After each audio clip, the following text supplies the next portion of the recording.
সবাই দলে বারবার ছাত্র শিবির দলে শুধু একবার দলে ছিল আওয়ামী লীগ বাংলাদেশে পরিচয় দেওয়া ভুলে গেছে।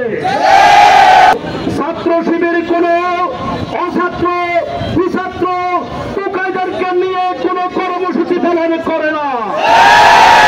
ছাত্র শিবির নিরেট ক্যাম্পাসের ছাত্রদেরকে নিয়ে তারপরে আন্দোলন সংগ্রামে ঝাঁপিয়ে পড়ে। ছাত্র শিবির করে তাদের ছাত্রত্ব নেই, যাদের বয়স হয়ে গেছে, যাদের ছেলে মেয়েকে বিয়ে দিয়ে দিয়েছে, তারা ছাত্রদের নেতৃত্বে থাকাটা লক্ষ্যজনক। কাকে বলছেন গুপ্ত সংগঠন? আপনারা ভুলে গেছেন মাত্র বিপ্লবের 4 আগে ছাত্র শিবিরকে নিষিদ্ধ করেছে ছাত্রলীগ। শুধুমাত্র ছাত্র শিবিরকে যদি ভয় পায়, ছাত্রলীগকে ভয় পেয়েছে, ছাত্র শিবিরকে ভয় পেয়েছে শুধুমাত্র আওয়ামী লীগ। বাংলাদেশে জীবন দিয়েছে আবু সাইদ, সে ছিল ছাত্র শিবিরের সাথে। এই চুলাই আন্দোলনকে কঠিন থেকে কঠিনতম করেছে।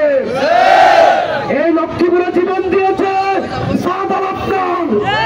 কোন ষড়যন্ত্র সাদার আফগানের রক্ত নিয়ে করা যাবে না।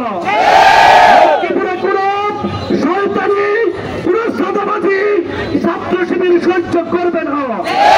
ছাত্র শিবির সংগ্রাম জানে, ছাত্র শিবির জীবন দিতে জানে, ছাত্র শিবির বুলেটের সামনে তার বুক পেতে দিতে জানে।